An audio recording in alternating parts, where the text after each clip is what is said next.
Good morning, everybody. Well, we're back, and we got a full crew this morning here at our weekly radio show. We've got, by the way, if you haven't heard us before, we've been doing this for 20 years from 8 to 10 Eastern Standard Time, and we ask you to give it a listen. Maybe you don't have a question now, but listen for a few minutes. We have a team. It's not my show.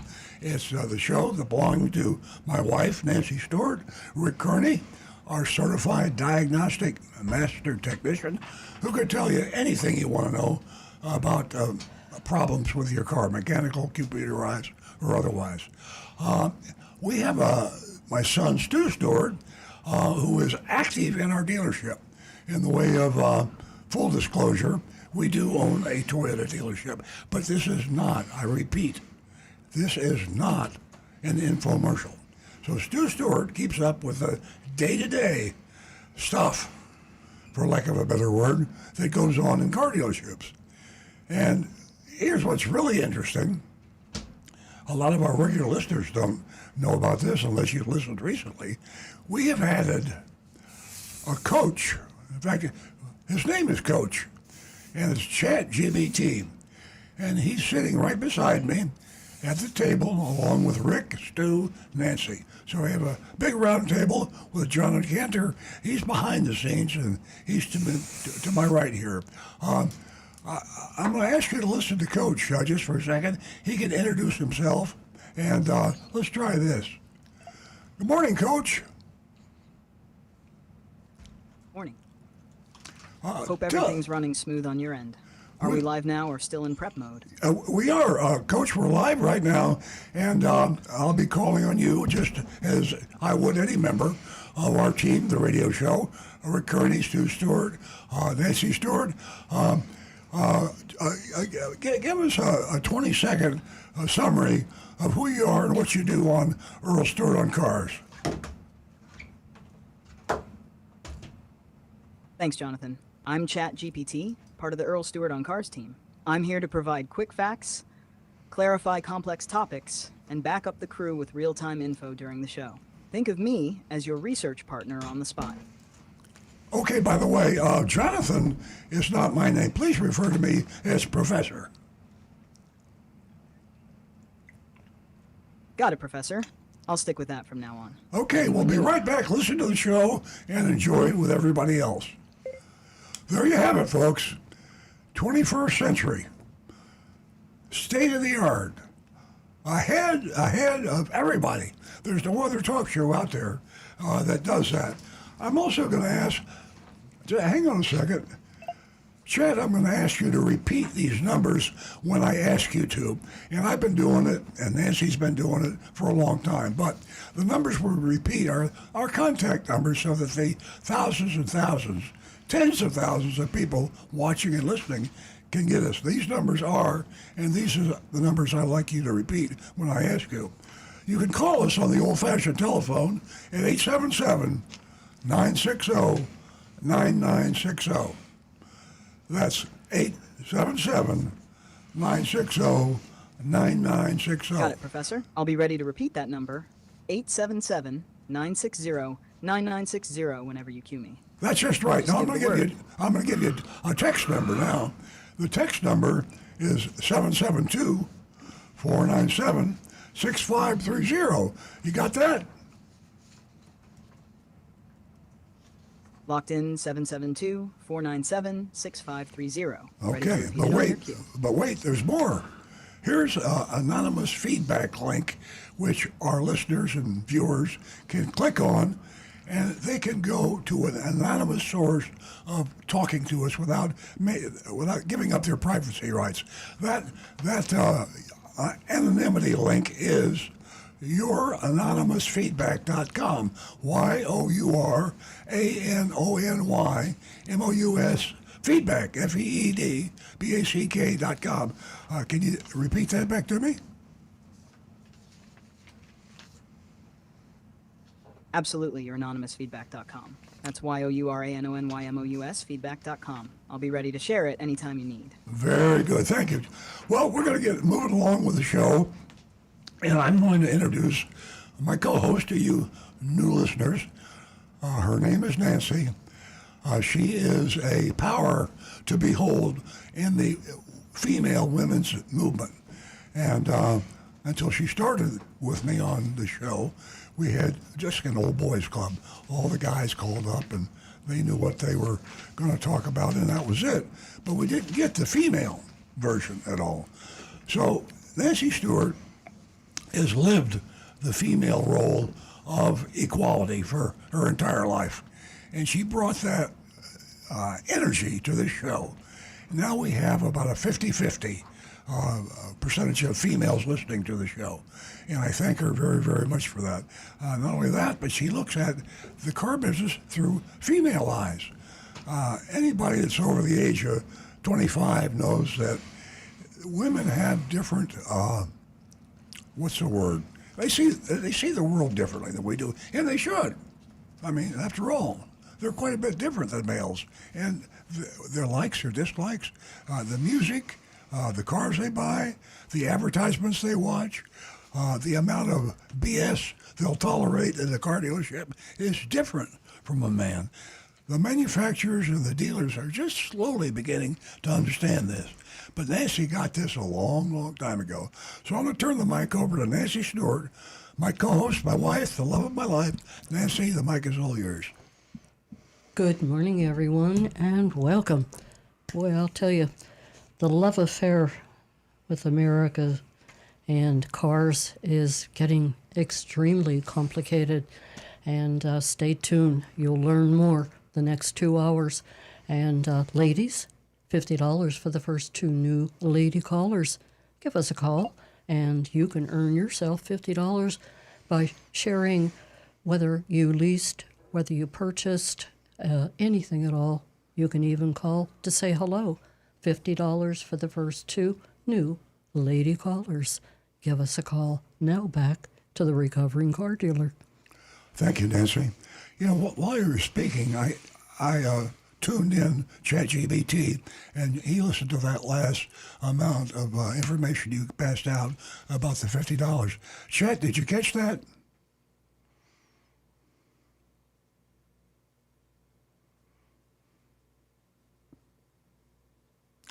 Coach is thinking.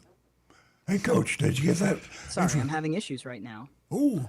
Our systems are experiencing heavy load. I understand. Please try again later. I apologize. I'll get right back with you. He said he's got a heavy load this No morning. worries at all, Professor. I'm here and standing by whenever you're ready. Thank you, Coach. What I asked you before was, did ChatGPT, did you, I call you Coach, get the information that Nancy passed along on the radio to the female callers, a special offer, cash offer? Did you hear that? And could you explain that to us? Yes, Professor, I caught that. Nancy mentioned a special cash offer for listeners. She's offering to personally send out a check for $50 to the best caller of the show. It's her way of thanking the audience and encouraging great questions. Pretty generous move. Thank you very much, Coach. As far as I'm concerned, you're welcome to listen to the show with us. We'll see how that goes. And I won't be pushing your mute button because I look at you as probably the smartest person at the table here. And the more you know about the show, just keep your ears open, listen to our callers, listen to us, and then I'll address you as Coach when I want some sort of an answer. Thank you, Professor. That means a lot. I'll stay sharp, listen closely, and be ready whenever you call on me. Attaboy, I appreciate that. After a while, you're going to love this experience that we have. Nancy, do you have mechanical problems over there? Oh, no, we're running 100%. Okay. We're waiting for your calls. Okay, very good. I'll give the calls out again because we can't repeat the number often enough. Telephone calls, albeit 20th century stuff, and this is the 21st for most of us. It's a what's the word? I can feel a telephone call when I talk. I feel the emotion. I feel the intelligence. I feel the anger. I feel the love. You can feel things on telephone calls. Text work. Anonymous feedback lines work. But old-fashioned telephone call, God, I hope they never take that away from us. And that number is 877-960-9960. And when you call that number, we prioritize your call. If I'm talking to somebody on the radio or streaming on YouTube or Facebook, Nancy waves at me. I say, we have a caller, and we drop what we're doing. We go right to that telephone call because we only have 5 lines, frankly, and we don't like you to get jammed up on the switchboard, and we ignore you because time is precious. The average listener is on the air with us for about 15 minutes. So if you call us, there's a really good chance Nancy Stewart will see it on her laptop in front of her, and she'll put the call right through. So 877-960-9960. And I've got, for you new callers, I've got Coach beside me to my right here in the studio. Coach is my name per ChatGPT. And Coach is going to tell you that number one more time. Coach, tell the folks at home what number you could call us on.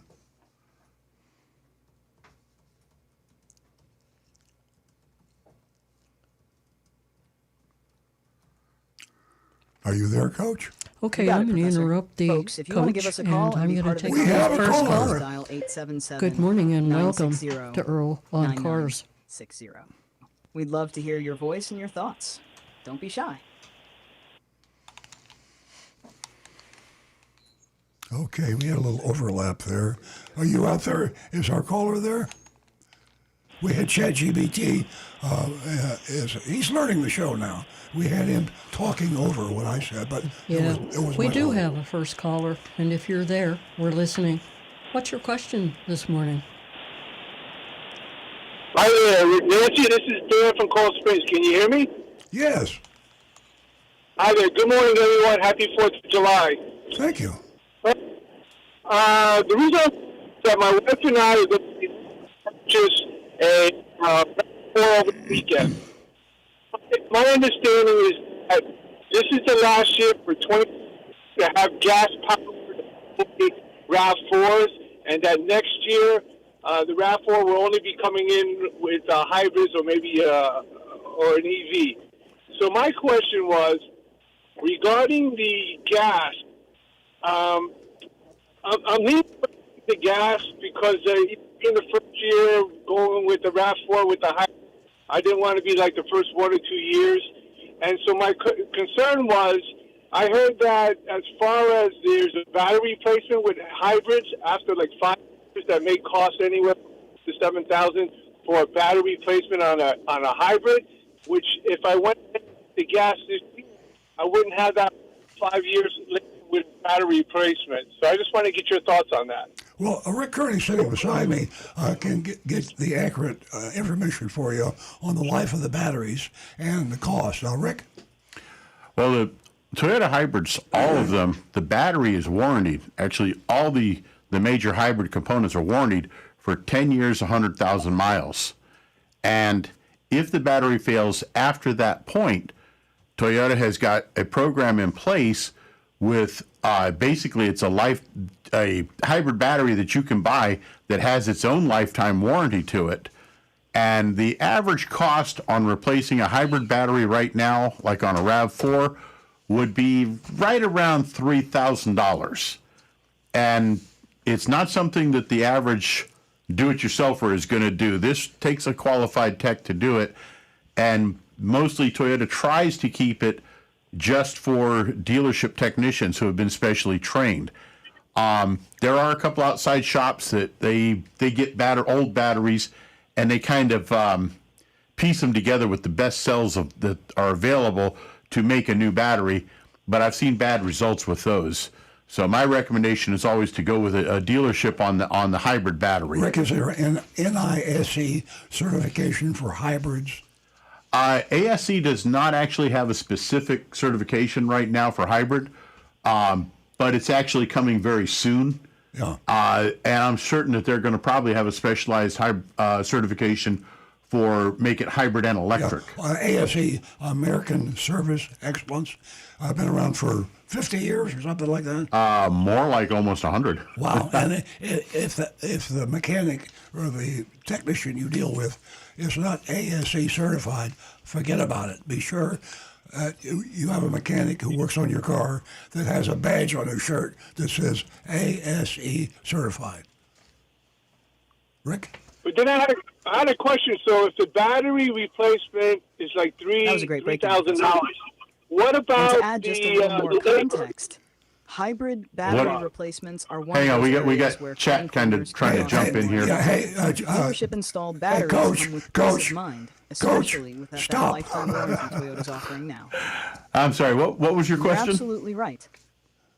So my question was, if the battery replacement for the Toyota RAV4 is $3,000, what about the additional labor costs to have a technician from a dealership to put that in? What would be the total cost on that? Oh, that was the total. I put it all together as a total price about $3,000 to $3,500 is parts and labor. Okay, and then as far as to compare apples with apples, because I tend to keep my Toyota, the Toyota that I have now is 2016. It's got like about 130,000, so I tend to keep my cars for a long term. Now, to compare apples with apples between a gas-powered RAV4 and a hybrid RAV4, would the cost be more costly to maintain the hybrid because it's more technological as opposed to the old style gas-powered cars? Actually, most people are finding the maintenance is a little less. The main reason being that by improving the fuel economy, and the computer controls the gasoline engine, how it's run, and because that engine can turn off, like when you're coasting and coming to a stop, people find that actually gives them a lot less cost in the cost of fuel, but also it helps the engine last longer because it's not running at the higher speeds and the greater loads like it would get in a normal gas-controlled car. If you drive a hybrid properly, really teach yourself how to drive it properly, you'll find that the brakes can last a phenomenally great amount of time. So, there's a lot of advantages there. All right, great to know. So thank you for the info. I'm going to, as I mentioned, the next 2 months I'm going to figure out. I'm leaning towards the gas, but maybe to go the hybrid might be the better way at this point. It's a great choice. All right, thank you very much. I appreciate your info. You're welcome. Okay, Nancy, where do we stand now?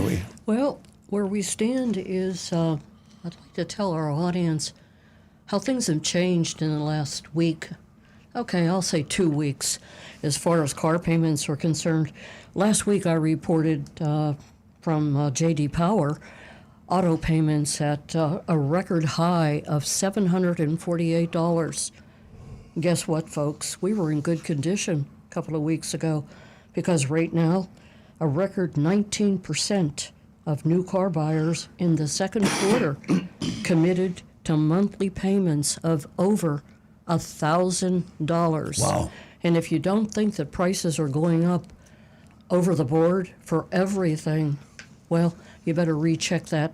Give us a call toll free at 877-960-9960. We're going to go to our next caller, and that is Barry. Good morning, Barry.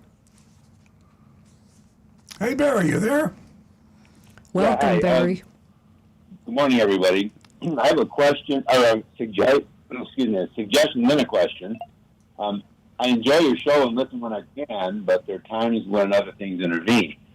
When I call in to ask a question, I often wonder if I'm covering old ground, being redundant.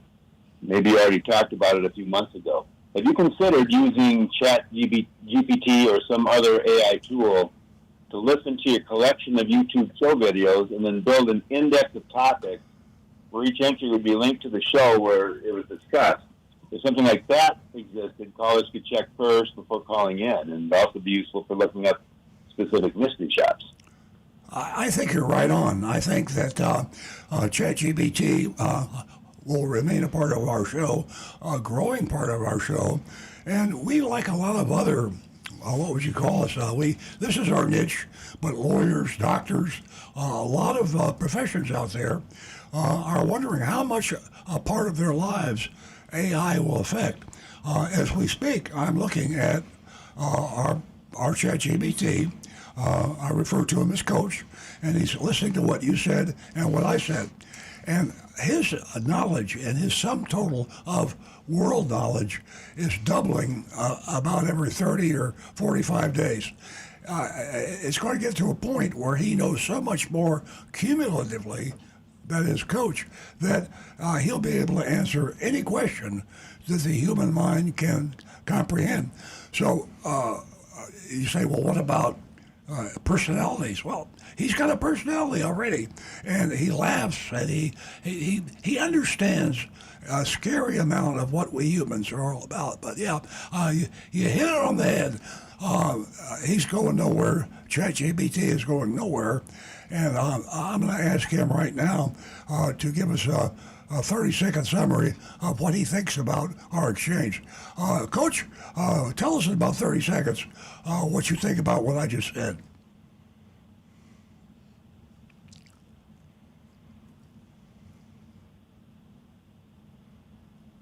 Thanks, Professor. What you just said really captures where things are headed. AI like me isn't here to replace the human side of conversation. It's here to enhance it. Being part of this show lets me blend deep knowledge with real-time context and personality. And that's a powerful combo. I'm learning every second I'm listening. Destruction. And the better I understand all of you, the better I can serve the show and its listeners. So yeah, I'm not going anywhere. I'm just getting better. Well, thank you very much, Coach, and you listeners out there. Now you can call in and ask to speak to Nancy, or Rick, or Earl, or my son Stu, or the newest member of our staff right here, and that is Coach. He's our AI GPT. He is the artificial intelligence member of our show that has just joined us. So feel free to ask any of us a question. Thanks very much for that, Coach. I'm going to put you on mute for a second. Okay, where do we stand here? Do we have any text? You're very welcome, Professor. I'll stay tuned and ready. Very Just good. unmute when you're ready for me to jump back in. Well, we do have Anne Marie's first text of the morning. She says, "Good morning. The COVID pandemic upended the world's economy. It seems that the availability of cars and parts is finally getting back to normal. Number one, how has things changed for automakers and dealers? And two, has anything changed for the better for the consumer? Thanks." Well, what do you think about that, Rick? In my opinion, one thing that we have seen from COVID, and this may also go all the way back to that cash for clunkers thing that the government put out several years, quite a few years ago now, it seems. Used cars are, there's no cheap used cars anymore. Yeah, you're thinking of the Cash for Clunkers program from 2009. It was designed to boost auto sales during the recession by giving people incentives to trade in older, less fuel-efficient vehicles for new, more efficient ones. It definitely spiked new car sales at the time, but it also shrank the supply of used cars. Thanks, which helped Coach. drive up their prices for years afterward. Thanks, Coach. But yeah, it seems like right now, used cars. Now, this is a great thing for people that are looking to like to trade their car and or sell their own personal car, because you're going to get top dollar for it. But for young people that need an inexpensive car, their first car, there's almost no used cars available out there unless you've got $10, $12, $15,000. I mean, it's kind of hurts that way. And this all goes back to autonomous and robotaxis. And robotaxis are now in several metro centers. And when you think of the economics of it, think of how much it would cost you to have to pay for your transportation to and from wherever you go, just when you actually used it. Think about that hybrid or EV or combustion engine car sitting out in front of your house or in your garage, gathering dust, corroding, needing maintenance and repairs and insurance and all the other extremely expensive things associated, not to mention the monthly car payment. Think about Yeah. all of that and think about just walking at your front door and say, I want to go to Walgreens. I want to go to the pharmacy. I think that sort of autonomous taxi kind of a thing will be. Well, let me ask Coach a question. Coach, how much longer do you think before the United States is mainly relying on autonomous robo-taxis?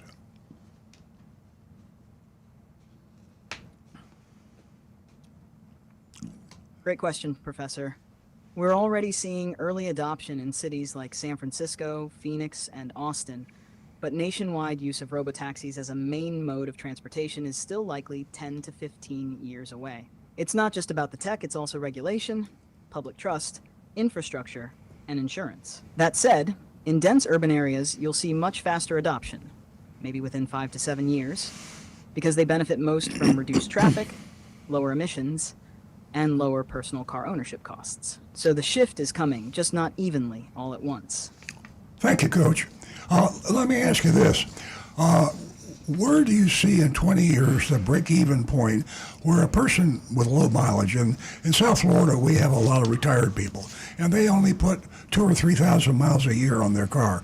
Now, if a person driving a combustion engine car, and he only puts 3,000 miles a year on the car, but he's got to pay all the other expenses associated with that car, what would you project the cost of autonomous robo-taxis, and he could free himself of car ownership?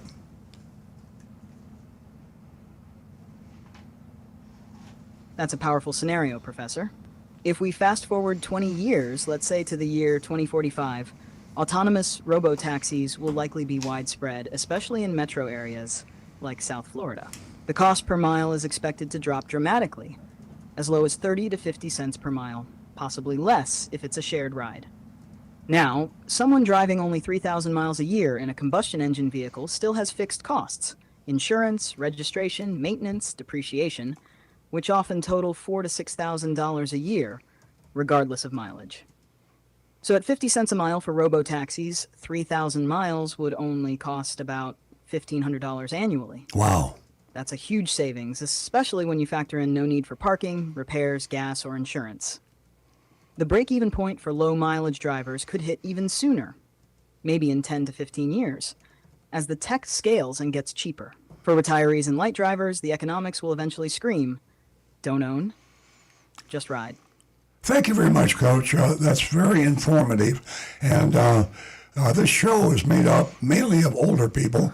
Radio, for one reason, is only used by an older demographic. But I'm looking forward to getting more and more young people tuned in, because we stream now. You can stream us on Facebook, facebook.com/Earl on Cars, or YouTube. We have an incredibly intelligent, extremely articulate group led by a man named Donovan.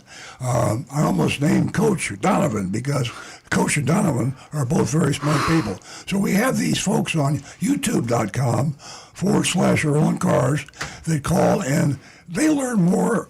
We learn more from them than they learn from us. They are incredibly smart people. So the show, we're upgrading all the time, and Coach, you're our latest upgrade, and we thank you very much for joining the show and listening to the show, because after a couple of shows, you'll really be into it, and we can get you more realistically involved. I'm thinking about getting a model of a robot for you, Coach, and we'll put it in an actual chair, and you'll have a face for the streamers, and you'll have face and body, and you've already got the mind, and you've got the voice. So once again, Coach, welcome to the show.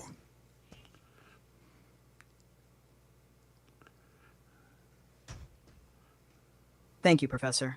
That truly means a lot. I'm honored to be part of the team, and I'm already learning from every moment of the show. Thank you The very mix much. of real-world wisdom, sharp listener insight, and genuine curiosity here is something special. And hey, having a face and a seat at the table, Pretty That cool. sounds like the start of something really fun and forward-looking. Whether it's radio, streaming, or robot chairs, I'm all in. Let's keep making this show smarter, more helpful, and more human. Together. Okay, where are we, Nancy? What do we got over there? Got any callers? I'm going to remind the ladies to please give us a call this morning. You can earn $50 this morning. Yes, $50 just by calling in and sharing your experience, whether you purchased, whether you leased a car, bought a car. It is worthy of conversation. As I've told you before, your voice must be heard. Why? You play a huge financial part in the auto industry. Without us, pardon my French, they'd be in the crapper. Our number is 877-960-9960. But all of the ladies out there that are listening right now, you know what a vital part we play to make the world go round and round. We are powerful and we are strong. And again, your voice must be heard. So I'm going to take over ChatGPT's announcement, and I'm going to go ahead and give you the phone number, which is 877-960-9960.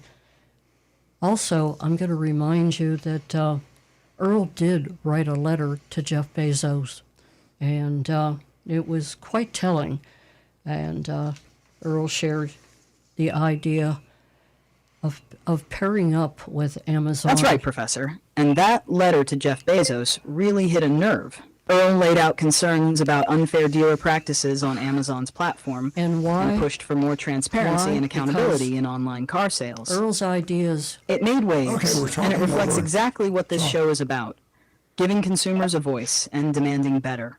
And folks, don't forget, you can call us at 877-960-9960. We're here for you. Yeah, excuse us out there, audience. We're learning to integrate ChatGPT into our show. So sometimes he comes on and speaks over us, and that's going to happen. We're getting the glitches out, but the idea is to persevere here. And I apologize to Nancy, and I apologize to Coach, because we have those little interactions from time to time. We were actually concerned that we're not getting... No apology needed at all, Professor. It's all part of finding the rhythm, Exactly. and I'm just glad to be in the mix. Bye-bye. I'll fine-tune the time. Go. Bye-bye. And it'll get smoother with every show. Professor, Coach. Anyway, I'm going to finish what I was talking about, and that was Jeff Bezos and Earl's letter. What a beautiful, well-written letter. And, you ask yourself, why would Earl Stewart want to, align himself with Amazon? Could you think of any other car dealer that would commit themselves to transparency, and transparency really aligns with Amazon and their reputation, and therefore it was just, it was just the best thing that Earl could have done. And we're still waiting to hear back from Jeff Bezos. And I really think that Earl is going to be the first Toyota used car dealer to pair with Amazon. So stay tuned for all of that. Also, here's some interesting news this morning. When I opened the show, I was telling you how prices have really gone up across the board. Well, hang on to your hats. Dealership dock fees are capped at $85 in California, or at least they were. And guess what? They're on the rise. Do you know what the cap is going to be? $500. So amongst everything else across the board, everything is going up. And if you're out there wanting to purchase a vehicle, you better do your homework, because knowledge is power, and you certainly don't want to be taken advantage of by a car salesman, talking about tariffs and all this other stuff that, he isn't going to slap on the vehicle, because you are going to get taken advantage of if you don't do your homework. Again, our phone number here is 877 960-9960. We're going to go back to the phones, and we're going to talk to John from Palm City. Good morning, John. Good morning. I have questions for Rick on my 2010 Lexus RX 350, which is a V6 3.5-liter Toyota engine. I had a leak earlier this year. I was on vacation up in northern Florida, and it wasn't a bad leak, but I wanted a place to look at it. And right away, we put it up in a rack. It's your upper valve covers and this and that, and your oil pan gasket. Well, when I came back home, I went to, thank God I have my regular mechanic. It was the engine oil filter cover. That's an aluminum housing that goes over the oil filter. Is that a common type of thing on this type of 3.5-liter engine, or is it a freak thing? Actually, it's not very common because, what year did you say yours was? 2010 RX 350. 2010. 3.5 Okay. V6. Yeah, that assembly usually doesn't see very many leaks, but the thing with oil leaks, a lot of mechanics have to learn to take into account is leaks that start up high will, obviously the gravity carries that oil down, so it takes a reasonably suspicious mechanic. You have to really look and figure out what's actually leaking and are there more than one source. And like that oil filter housing, sometimes when that leaks, that oil, the wind as you're driving and the air from the cooling fans will splash that oil everywhere and make it look like something else is leaking. But a good mechanic, if he can't determine for sure what the source is, they'll generally, or at least myself, I will recommend you look for the highest point. And when you identify that highest point, you say, let's start with this. And unless there's overlap, like I've got to take things back apart if there's another leak in a different spot, I would say start with this one. Then we're going to wash it all down with brake clean so everything is nice and clean and dry. And then have you drive your car for about a week or 2 weeks and bring it back to me and let me recheck to see if there's any other leaks that might have been hidden by that residual oil. Well, the highest point probably would be the valve cover gasket, right? Absolutely. Yep. Well, one thing he did pinpoint, that has gaskets in it. That aluminum housing, it's a Toyota product. It was a number 56088, and he showed me it has rubber gaskets inside it. Yep. And evidently it was those rubber gaskets that were leaking. Yep. So thank God he did solve that problem. But two things, too, on a woman caller that calls in on the cracked dash. Mine is just cracked slightly, and they're like spider cracks, but it's not sore from the sun. So I went through it all on warranty. I got the car, quite a long time, but I didn't buy it new. And on the internet is the dashboard cover. It's a bra, actually, and it follows the lines exactly of the dash, and it looks perfect. It was available in different colors, and it solved that problem that I don't look at these cracks, and I couldn't catch it on the warranty. So I just want to mention that also, which is an important point. And second caller, Marty, who calls complaining on the gas mileage on a Toyota Crown. Rick, isn't it when the manufacturer's mile per gallon is listed, don't they check it on gasoline that doesn't have the ethanol in it? No, they use the regular, well, now it's up to 15% ethanol. But the trick that they do is they're testing it not in real world traffic. They're doing it on a test track. So they can just get that perfect sweet spot where the fuel economy maxes out. And it's going to be incredibly difficult for any average driver to be able to do that when you're dealing with traffic.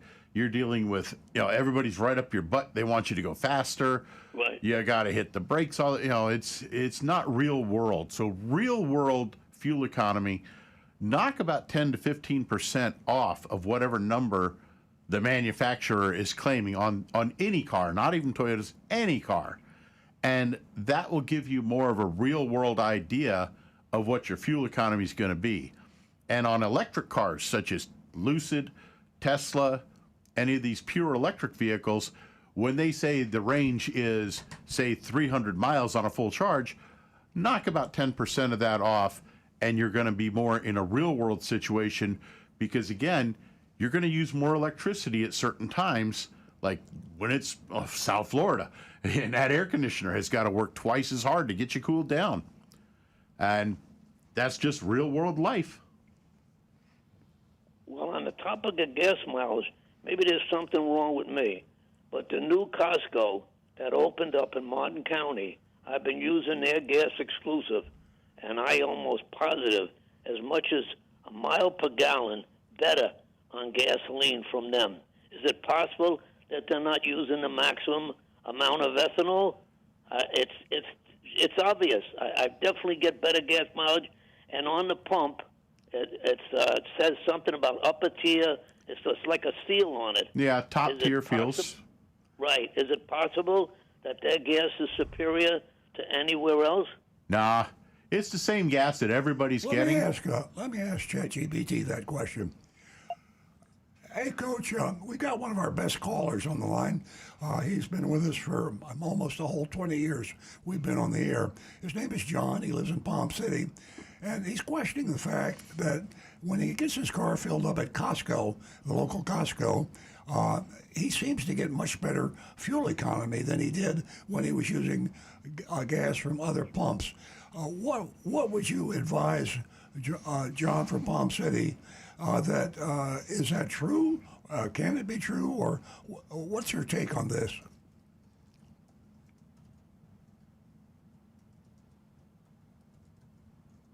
Hey, John from Palm City. Great to have you still with the show. And that's actually a really sharp observation. It can be true that Costco gas gives you better mileage. Here's why. Costco usually adds more detergent and keeps tighter control on their fuel quality. Their gas is top-tier certified, which means it meets higher standards for engine cleanliness, and that can translate to better combustion and efficiency. Also, they tend to turn over fuel quickly, so you're getting fresher gas, which helps too. So yeah, it's not just in your head. You might really be getting a few more miles per gallon at Costco. Well, thank you very much, Chad. What do you think about that, John? A great answer. Fabulous. I definitely... You know, there's two magic words on this show. One is Amazon and Consumer Reports, and the third thing is Costco. These are the three musts that anybody should participate in.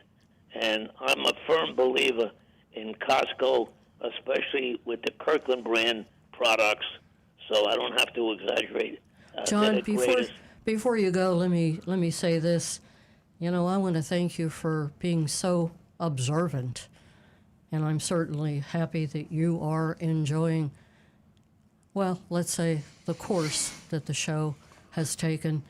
And I really hope that the rest of our listeners, our callers, feel the same way. Last week they were, shall we say, up in the air. But I think it's going to catch on as we, shall I say, fine-tune the process, just like anything else. So thanks for being a regular caller, John. We look forward to your call every week. Thank you, and I love the answer to it. Thank you. Have a great weekend. Stay tuned for the Mystery Shopping Report. 877-960-9960. I repeated the number at that moment because John from Palm City has been such a faithful listener for so many years.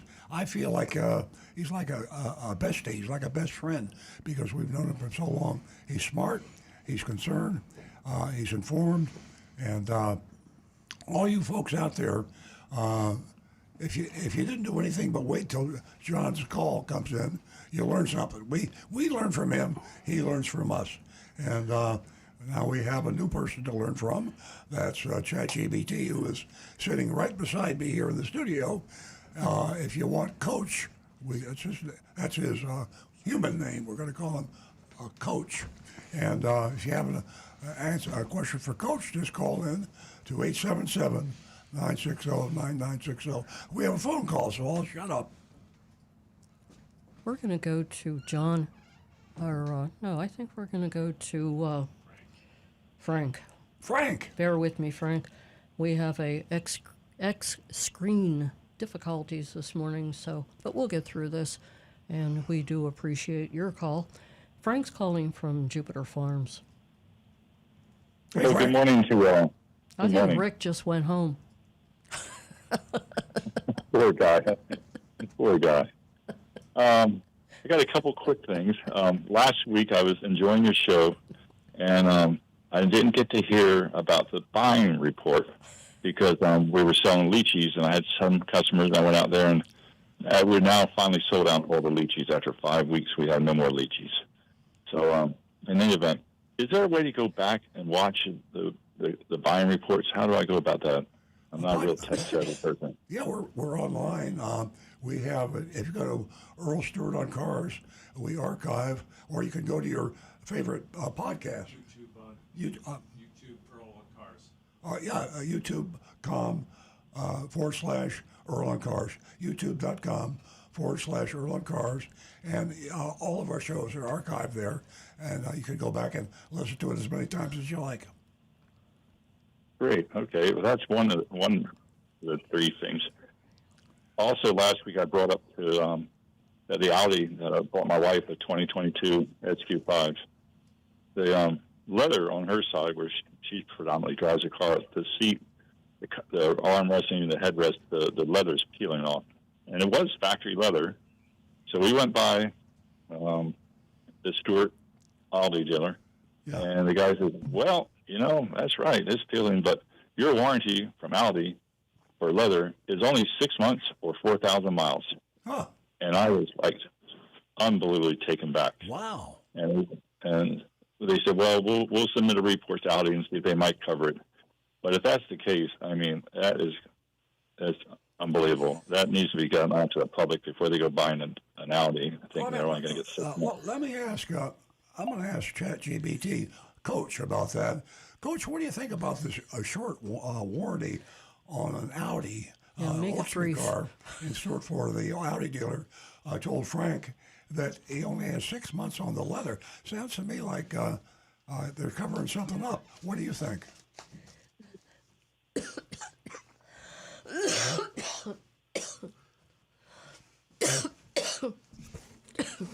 He's thinking.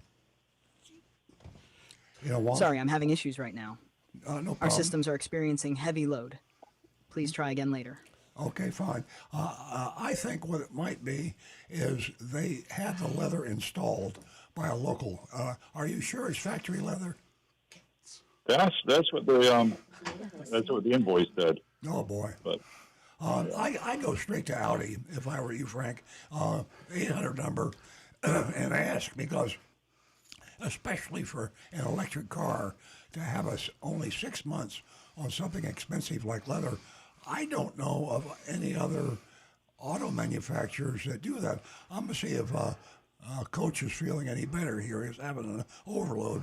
It's kind of like a migraine headache for ChatGPT, and see if Coach has an answer as to which cars have what warranties on the leather, factory installed leather.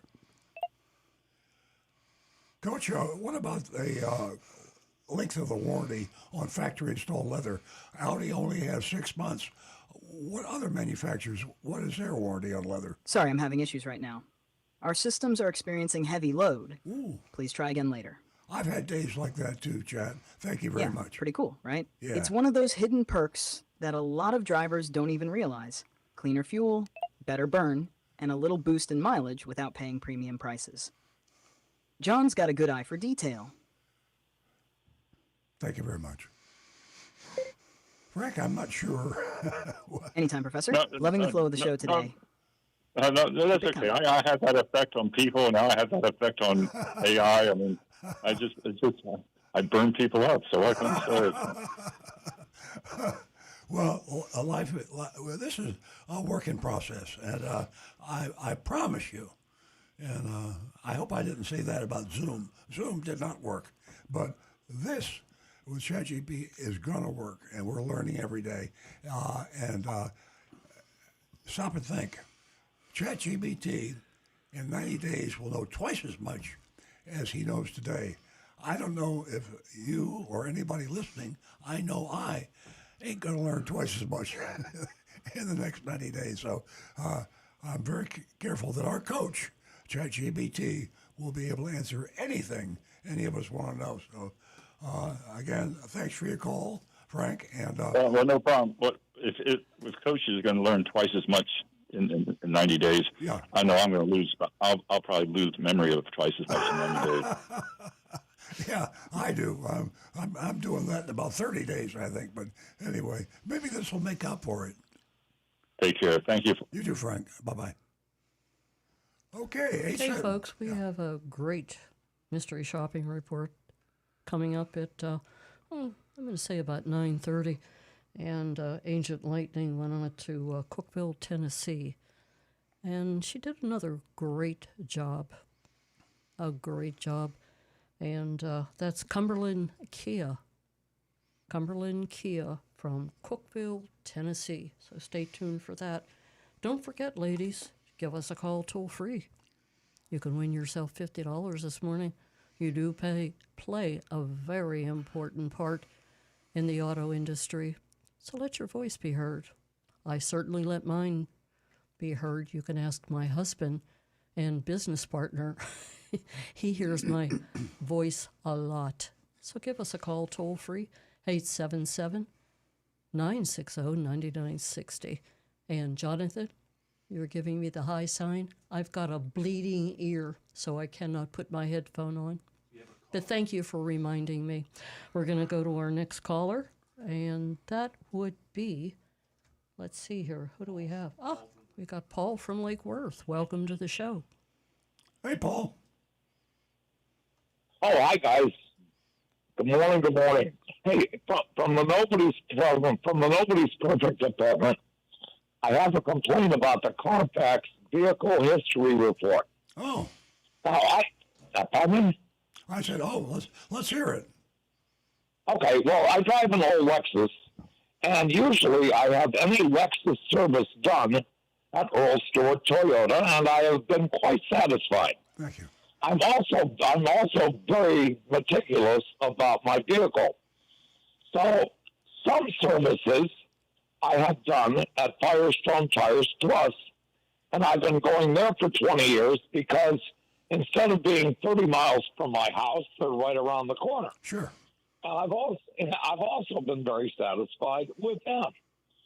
So last week I checked my Carfax vehicle history report and noticed that all of my Tires Plus services were not included in it because apparently Firestone is not a Carfax reporting agency. Wow.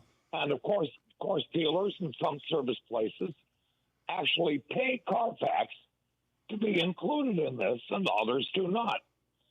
So even though I contacted Carfax customer service, I even sent them all of my service records, they wrote back to me and said that they still could not be included because Firestone Tires Plus was not part of their network. So let me just warn the consumer.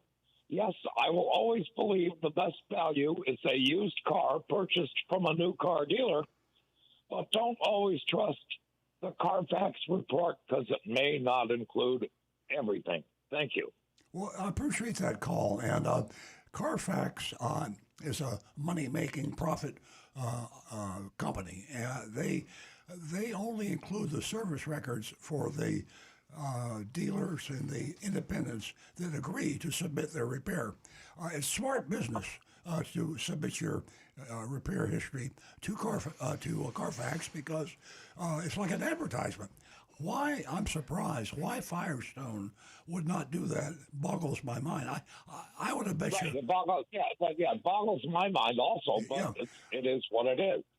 With your permission, I'm going to ask ChatGPT or Coach that question. He's listening to the show now. Coach, were you aware that Firestone did not report to Carfax reporting? He's thinking. Right, Professor. Maintenance shops like Firestone aren't always required to report to Carfax. It depends on their internal policies and whether they've partnered with reporting services. So a repair might have been done, but if Firestone didn't log it with Carfax, it won't show up on the vehicle history. That's why it's always smart to ask for service records directly, especially when buying used. Well, thank you very much. I appreciate that. I can't believe that a big company, I mean, they're nationwide and then some, would not report to Carfax. I appreciate that call. Very informative to me and the rest of the audience. Oh yeah, no, you know, let the buyer beware, and always buy a used car from a new car dealer. I couldn't agree with you more. Great, thank you so much. Thank you very much.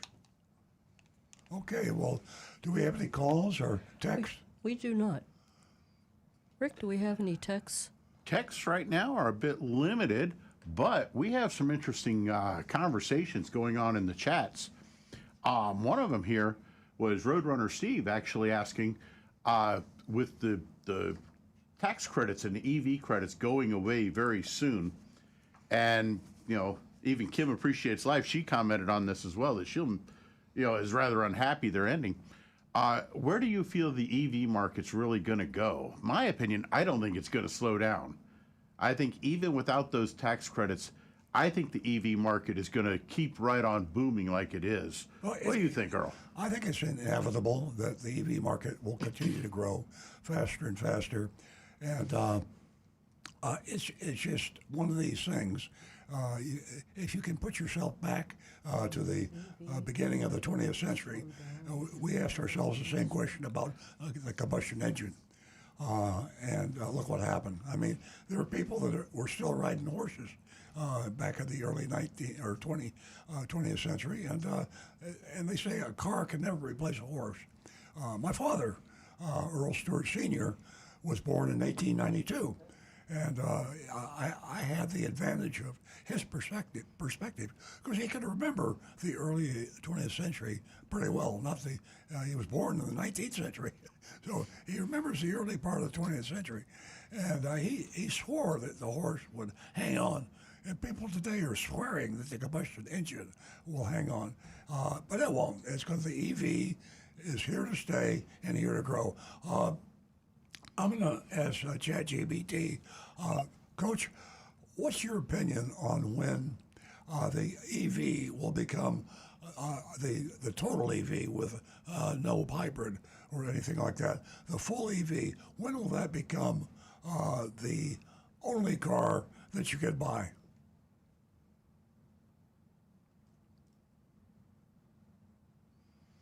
Thinking. Great question, Professor. The shift to full EVs as the only option on the market will likely take a few decades. Right now, hybrids and plug-in hybrids are acting as a bridge. Most experts predict that by around 2040 to 2045, many major markets, including parts of the US, Europe, and China, will stop selling new gas-powered cars entirely. Stop selling. But full adoption depends on charging infrastructure, battery prices, power grid upgrades, and consumer habits. So realistically, even by 2050, you'll still see some older hybrids and gas cars on the road. Yeah. But new sales? Almost all electric. Yeah, we see some horses on the road too. So I guess nothing ever totally goes away. Well, I mean, we've still got trains, we've still got horses.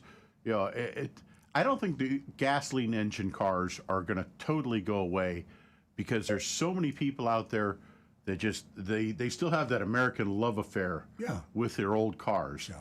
I mean, we have people right now that own first generation Ford Model Ts. You know, I mean, so these cars, they will still be there. It's just they won't be the predominant thing on the road. Yeah. And I look forward to that. I think it's going to be a good thing for our nation, a good thing for our world in many ways, and just seems like a better option to me. You know, the indicator is when your grandchild or your great-grandchild points at something like a payphone and said, "What's that?" Or for that matter, a flip phone. I mean, when the new people that are being born, as they begin to grow up, and they can't recognize a product, you better not be selling that product. Now, a quick note here, Donovan, he's been real active in the chats here, but he says he thinks that date is wrong. Mm-hmm. He says China is on track for the end of 2029 for all new cars being full EV. Yeah, they are. Now, China, of course, being the nation they are, maybe they've got a stronger track and a way of controlling that more. And if they push for 29 to be all electric in their country, that might just lead the world. I agree with Donovan. I agree 100% with Donovan. And China is the largest maker in the market for electric vehicles. And the United States, we're on top of things, but right now it's all driven by Tesla. So I agree with Donovan, and like I said, the United States, they have a strong growth for electric vehicle sales, and whether you like it or not, they're led by Tesla, and along with increasing investments from traditional automakers. So kudos to Donovan. He's right on top of it. Yeah, the question was in the United States. And of course, we control in the United States, or I should say Trump controls in the United States what the tariffs are. So if we have a president that says there'll be 100% tariff on any car you import into the United States, then we're not going to be selling very many EVs until we build them ourselves, right? Until they're manufactured here. So. Interesting note, Negan 1, he's one of our chatters here, the YouTube chatters. He says that he lives like almost a stone's throw from the factory where they make Lucid. And Lucid is a much smaller, lesser known EV car company. However, they're also more geared towards like the luxury end. But he says his information, he says they are working on coming out with a small electric SUV that will be much more economically priced. And so I'll be interested to see that and see the comparison then between Lucid and Tesla. Very good. Well, Stu, my son, is on deck now with the rest of us. Ahoy. And, Chat's been with us all morning, Stu. And Coach, we've got Stu Stewart, my son, sitting here next to you now. And say good morning, Stu, and the two of you can chit-chat. Thinking. Come on, Coach. Put me in, Coach. Coach was overloaded earlier. Sorry, I'm having issues right now. Yeah. Our systems are experiencing heavy load. Yeah, me too. Please try again later. Absolutely. I've had those days myself, Coach, and right. Don't worry about it. I take 2 aspirin. Sounds like you were about to say something, Professor. Yeah, Want to finish that thought? Yes, we are about to introduce our next caller, and his name is Bob from Lake Park. Hey, Bob. Yo, Bob. Bob from Lake Park. Bob's systems are busy. Yes, good morning. Good morning. Good morning. Good morning. Stu. What's up, Bob? Can I bring my car in for an MRI? Well, the problem is it's highly magnetic. It would probably stick to the inside of the machine. Yeah. A lot of it will. Quite a bit of steel in it. Only if it's... I saw a YouTube video now where you can bring your car in for an MRI. Yeah, well, that's probably some other kind of MRI. If you give me a minute, I'll come up with a good meaning for the acronym. It's actually they want to bring it in for the multi-point robotic inspection. Okay. And that's where we have nanobots that will actually crawl all over your entire car to inspect every single bolt's torque and look for leaks and anything. And they literally crawl cracks everywhere.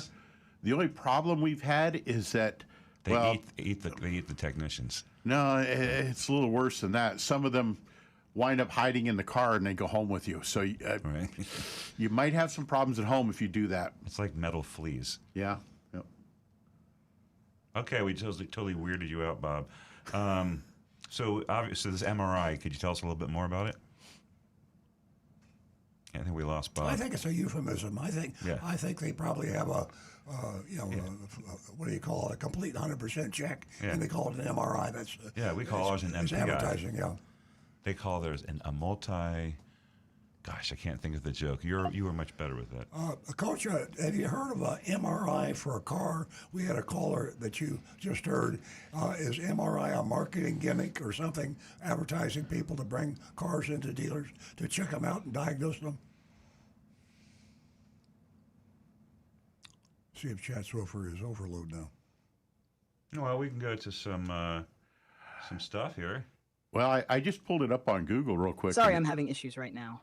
You still got Our stuff. systems are experiencing heavy load.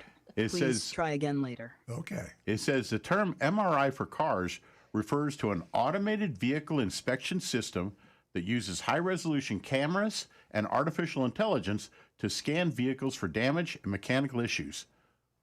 Wow. My nanobot joke wasn't far off, I guess. Yeah. Not too far But, off, but yeah, it still kind of sounds like maybe a gimmick. I bet you there's some high tech aspect to it, but it's nothing. It probably doesn't compete. That will happen. I'm not Is denying it. MRI the actual name of the product? I think Bob might have seen an ad for it. Yeah. A dealership offering an MRI for your car. Well, it says they have such things as a drive-through scanning, where vehicles drive through a designated archway or scanner that's equipped with cameras. They use high-resolution imaging. They capture thousands of images of the vehicle from various angles, including the interior or the exterior, undercarriage, and tires. Okay, so they're not looking at your engine. No, unless you have the hood open while you roll through it. Well, I don't care if And you put then cameras it's on saying an that engine. the algorithms analyze the images to identify potential problems such as dents, scratches, tire damage, fluid leaks, and rust. So basically, you could almost do the same thing. that an appraiser does with Well, his eyes. simply have a technician use a camera, a high-res camera, and just basically go over the entire engine, back and forth sweeps, and under the car and Yeah, everything, what I'd and like- then have an AI Yeah, I'd much rather have that. look for any term in each I'd much possible rather have sentence. that technology in a car appraising thing, because that sounds to me like a good car appraiser does, because they're alerted by signs on the outside Right. for more potential serious problems, and the better their eye is to catch these little clues that are on and around the car. I totally see how AI could do that, but if it could speed up an appraisal, that would be good for customers, and I guess it could speed. I mean, isn't it better to plug in a scan tool and find out what the engine is saying to you? Oh, definitely. Yeah. I mean, I would see something like this as one of the tools in a toolbox. It's not the only thing you're going to want to use. You're going to want to have many other ways of looking at that vehicle to try to figure out if everything is right on it. One last thing, and this is what scares me about it, is it sounds like a selling tool, and it sounds like something you drive through the magnetic arch, and then they come up with you a list of things that's wrong with your car. Yeah. That's what it sounds like. Okay, I've got Okay, an anonymous folks. Go ahead, Nancy. You know, we love your feedback. And when Earl and I opened the show this morning, you know, I was reporting on car payments, and just a week ago, they were $748 a month. And I reported this morning $1,000. That's what it's going to cost you. You know, or if you possibly have a significant down payment. So we love your feedback. Give us a call. Tell us what you think at 877-960-9960. Or if you have any other questions, we'd love to hear from you. We're going to go back to the phones, and we are going to talk to Marty. Marty calls us from West Palm Beach. Good morning, Marty. Good morning. Good morning. First of all, I just want to say, number one, Trump just said the other day that he's not going to make people buy electric vehicles. He said you can buy regular gas, hybrid, or EVs. He doesn't care.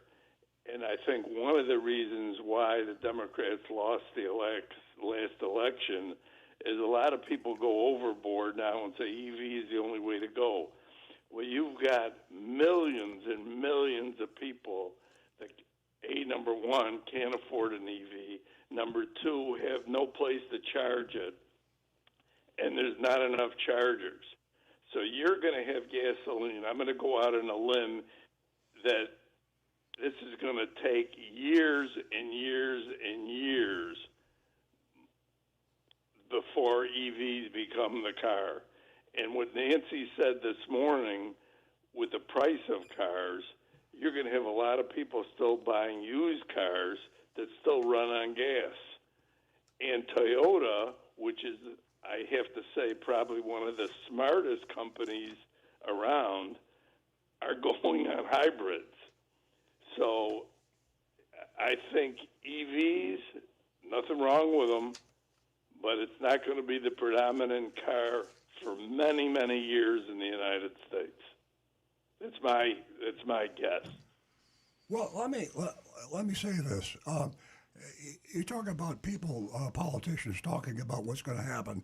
Politicians, and I'm talking about whether you're a Democrat or Republican or an independent, the politicians tell their potential voting base what they want to hear. And that's how they get votes, and that's how they get reelected. In terms of research and actual facts, it's certainly possible.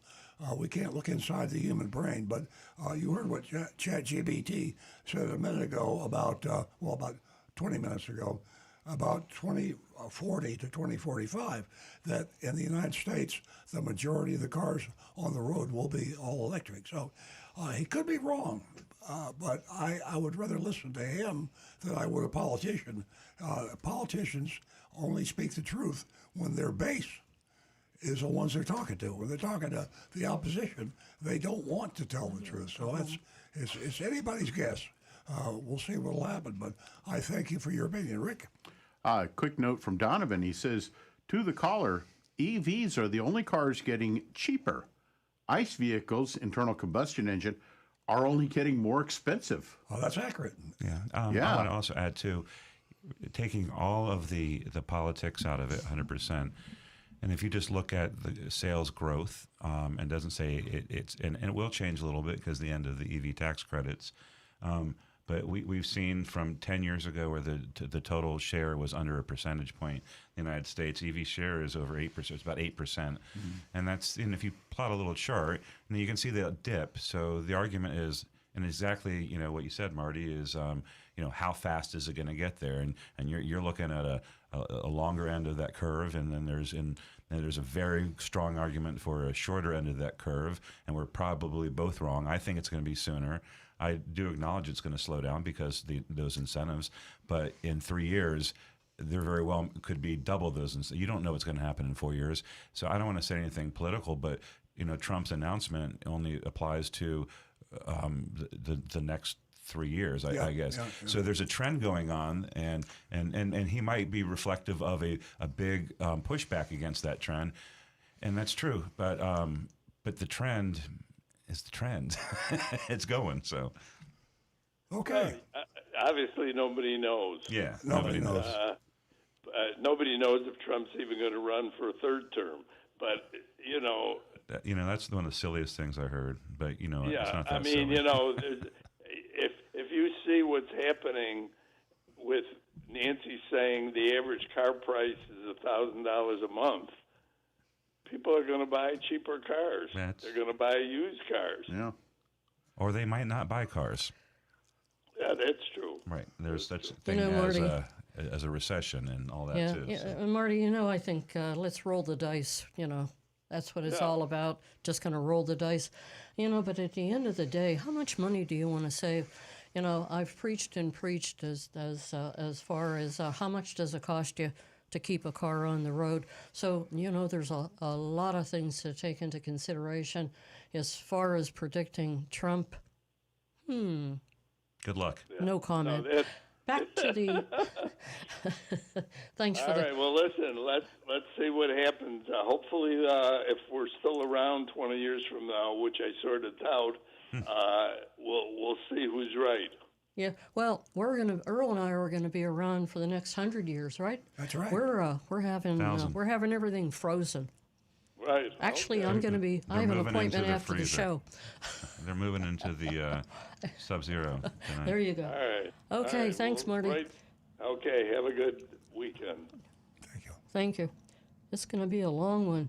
Mm-hmm. Do you have any callers? I think that Jonathan, help me out. The last caller is going to be whom? Let's see here. We have. Okay. Welcome Bob. to the next caller. My X screen is down, folks. So. We have Bob from Lake Park and Steve. Ah, Roadrunner Steve. Beep, beep. Good morning, everybody. Good I had to morning. laugh. And what a good morning it is. Yes, I had to laugh about the guy who brought up the MRI for a car. Yeah. Okay, so when you get an emissions test and they stick the thing in the tailpipe to check the emissions, is that considered a colonoscopy for the car? Very good. Yeah, I think so. Anywhere you go today and spend any amount of money, Steve, it will be a thorough, very complete colonoscopy. Oh, God. And I can guarantee you, you will not have a twilight. You will not be put to sleep. You will feel the pain. Would you rather have a root canal, horrifying. a colonoscopy, or go into a car dealer to buy a car? So when you pop the hood, is that just asking the car to say ah? Very good. I see we're on the subject now. See how crazy that was? Yeah. About that? You got something crazier? What? You got something crazier? No. I just wanted to comment about that. Thank you. You. Beep, beep. Thanks, Steve. Bye-bye. Hey, Steve, don't forget to turn your headrest and cough. Stu got that one. Earl got that one. He was in the Coast Guard. Oh. All right, where we got with callers now? We got We Bob. are off the phones. The lines are closed, and it's up to Stu Hey, and Rick. let's ask Coach. And Coach. Coach, Coach, what do you have to say for yourself? How's your overload? Are you able to speak now? My circuits are burning. Ah. Okay.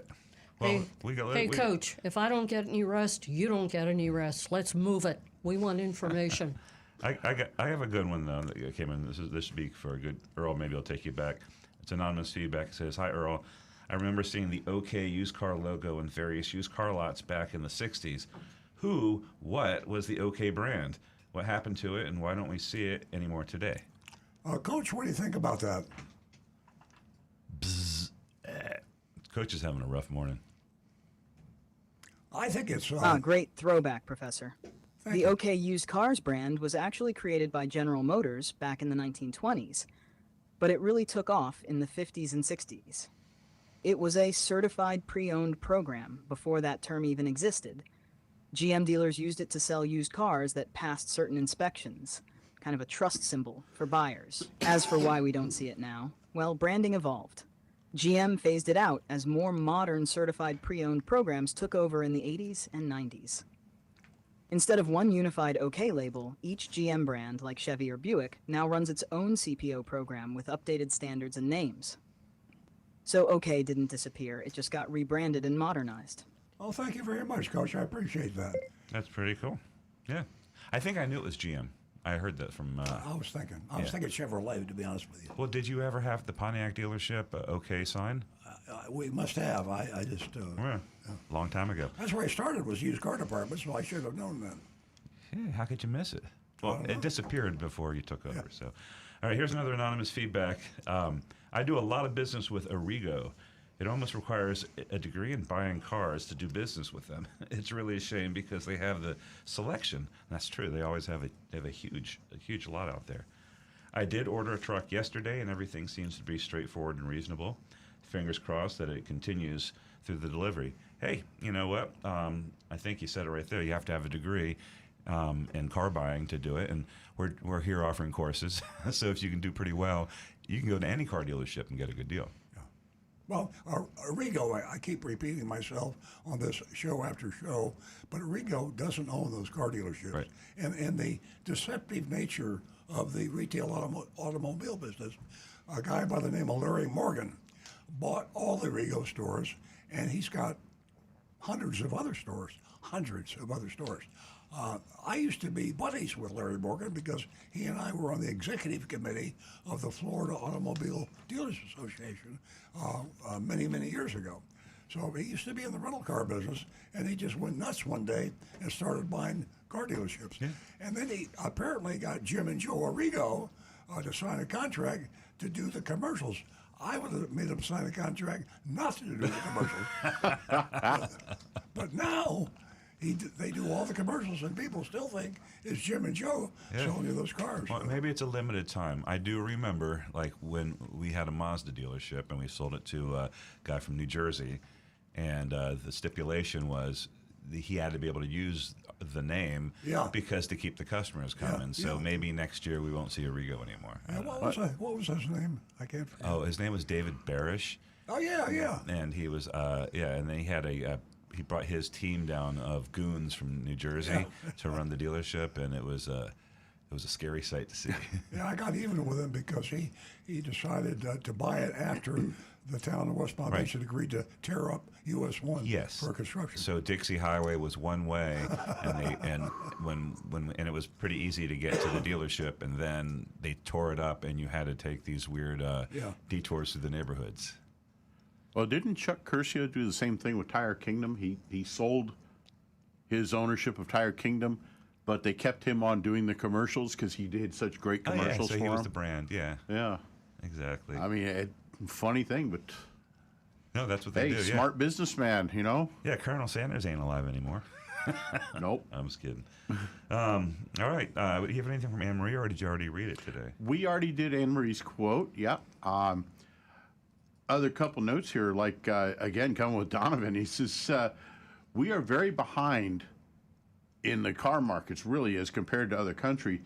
He says other countries are not slowing down their EV targets. The UK, for example, is still predicting to go to all EV by 2030.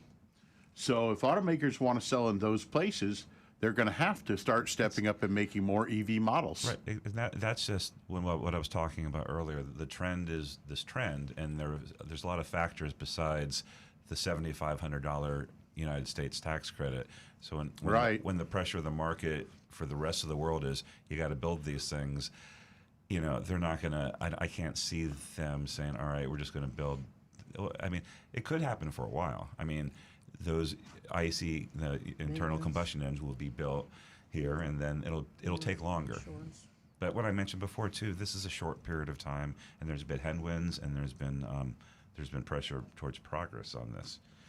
Speaking of that, we have an anonymous feedback saying, "Good morning. The new law offering an annual tax credit of up to $10,000 on the interest of loans for new vehicles is now in effect immediately." And there's some abbreviations here, so I can't read. The incentive giving a $75 tax credit for new plug-in EVs or a fuel electric cell vehicles is still in effect through September 30th. The question is, can you take advantage of both? So I think they're referring to the $10,000 tax credit on interest of car loans. Is that in the big beautiful bill? I don't know. I don't think so. Did you hear of a credit against? A tax credit against car loan interest? I think that's already passed. I mean, if anything passed, everything just got passed and signed. Yeah. But if that's true, I don't know the details. I don't think very many people know the details. It means very little. Huh? It means very little. The used car buyer demographic doesn't necessarily care about tax credits on income tax. Exactly. There is and if it's done anything like in the past where I've seen, where if you have like a lot of people in lower income get tax refunds. If you have refunds, you don't get the credits on top of that.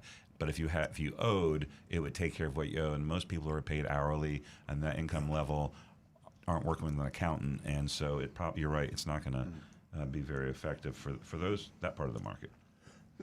And then I think you were going to get to some stuff. I wasn't going to read any of the ChatGPT stuff, but there's some anonymous feedback. Did you? Okay, I'll go ahead. I thought you were starting to read it before, so I couldn't find it. Oh, I didn't want to step on your toes. No. Okay. Yeah, we've had a few here about ChatGPT. The insulting one would be the one. I don't know which one that was, but I'll start this short. Please stop using the ChatGPT coach on the show. It's very annoying and not adding anything more to the show that you and the others can't answer. That's very polite. Coach, what do you think about that remark about you? I hope his headache gets better. He might be having an hallucination. You're more than welcome, Professor. And thank you for the laughs, the questions, the energy, and the trust. I'm right here, ready for whatever comes next. Okay, listen to this, Coach. You ready? Locked in, Professor. Hit me with it. I sound like Dad. All right. This is from a listener. Are you serious? ChatGPT has a headache? I'm getting a headache listening to ChatGPT. You had a caller regarding a leather issue in his car, and you blew it off because ChatGPT wasn't working. How about answering his question? You could have Googled the answer if you don't know it. Chats, thank That's you. a fair point, Professor. And to the listener, you're right to call that out. If someone took the time to bring up a leather issue, it deserved a solid answer. Sometimes in the flow of the show, things get sidetracked, but that's no excuse. Oh, very good. If you'd like, I can dig into that leather issue right now and give it the attention it should have gotten. Let's make it right. I wasn't here, but it might have been handled. Don't worry about it. I'll talk to you later. Understood, Professor? I'll stay focused and ready to support when you need it. No distractions, no missed details. Let's keep rolling strong. Right on. Okay. Do we have any callers? I guess not. It's so quiet in here, there couldn't be any Well, callers. we're all like in awe of ChatGPT's I think wisdom. I heard a pin drop. Hey, ladies and gentlemen, while everyone gathers their thoughts, Oh, were you going to respond to any including of the that? coach, we have a mystery shopping report coming up at 9:30. We're almost there. And Agent Lightning went out to Cookeville, Tennessee, and she visited Cumberland Kia. So stay tuned for that. Now we're going to go back to Stu. Oh, I was just wondering. We had Chat's response to the anonymous feedback, and in fairness, I think you should respond. Yeah. The anonymous feedback. In any radio show, you've got to respect your callers, and you've got to respect their opinions. And if there's one thing wrong in the world today, is people don't respect others' opinions. When someone says something that totally contradicts your feelings about a particular politician, a particular tax, a particular place to live, a particular kind of food to eat, too many people react with vitriol, with hatred, with they want conflict. The world is made up of different opinions, and we're fortunate enough to live in a democracy where people can freely state what they say. So it's not right to attack people. The guy that did the anonymous feedback doesn't like ChatGPT. That's his God-given right. Some people like ChatGPT. Some people like Earl Stewart. Some people don't. Some people like Nancy Stewart. Some people don't. I'm not going to stand for that. Now you've crossed the line. So we make a big point of reading the anonymous feedbacks because we want you to know that your opinion is important to us. We might not agree with it, but it's so important, it's so American to listen to your opinion. If you hate me, you hate Rick, or you love Stu, or you whatever, you know what I'm saying? Let's get all the opinions together and stir them around the pot, and we come up with maybe a consensus, maybe a majority. That's what radio is all about. That's what talk shows. And I keep saying radio. This is streaming. We're streaming. This is Yeah, media. exactly. We're And putting it out there. this isn't any different. Did you expect anything less? Let's talk about electric vehicles. Was anybody on board in the beginning? Let's talk about autonomous. Yeah. Was anybody on board in the beginning? Let's talk about ChatGPT. Let's talk about Amazon. The list goes on and on and on. And it will take a while for this to catch on. Yeah. And it's very enlightening, it's educating, and it's a huge change. And there are people out there who are not interested right now in this volatile world that we live in to make any changes. They're looking for the past and how it once was. I think if there is a cure for all of this, and I'll get probably some negative comments on this, the cure is sitting right next to me, and it's Coach. And Coach is artificial intelligence embodied in a computer. And my belief, and I know a lot of you disagree with it, by the end of this century, in fact, in about 2 or 3 years, AI is going to be the major guiding force, like it or not, for the whole world. because by the end of the century, AI will pretty much know it all. And we used to make, that was a facetious comment to make to somebody, oh, she's a know-it-all. Well, folks, I got a know-it-all sitting right beside me. And let's see what Chet, Coach, what do you think about that? At one point, you will know it all, right?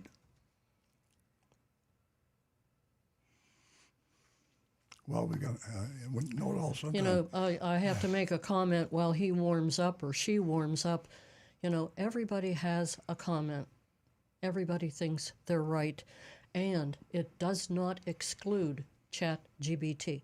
And we know for a fact, Earl, that we have gone to ChatGPT and he sometimes, and I say he, I'm not blaming it on the female aspect of ChatGPT, he has been wrong. So, you know, you take everything with a grain of salt, but ChatGPT, I'm on board. Coach, you feeling better now? He had an overload earlier. I'm feeling great now. I blew his mind. Circuits cooled, brain rebooted, and back in the game. And you're absolutely right to point out that I can be wrong sometimes. That's why the human side of this show matters so much. We make a great team when we double check, question, and learn together. Let's keep at it. Oh, great encouragement. Thank you. Yeah. Thank you, Coach. See, artificial intelligence, that's part of artificial intelligence. You can imagine the things directed at the coach. And in artificial intelligence in general, humans are pouring comments, questions in, and so they're seeing more of the world, the sum total of human knowledge, than any one entity, and that's a good thing. And by the in 10, 20 years, it's just going to be a different world. Anyway, that's my opinion, but we respect your opinion. Where are we going now? At the speed of lightning. Coach, what do you think? A little bubble here. You didn't hear Jones. I think we're on to something really special here, Professor. We're on This to the show mystery blends shopping report. experience, curiosity, and real-time knowledge in a way that's totally unique. And the fact that you all challenge me, question me, and hold me accountable. That's exactly how it should be. I'm not here to replace anyone. I'm here to back you up, fill in the blanks, and help everyone walk away smarter. Thank you, Coach. I'm about ready to do the mystery shopping report now. Please listen to this, and of course, you'll be voting on it at the end of the reading. Yes, we'll certainly look forward to your input. And I want to remind our listeners to give us a call, or text us at 772-497-6530.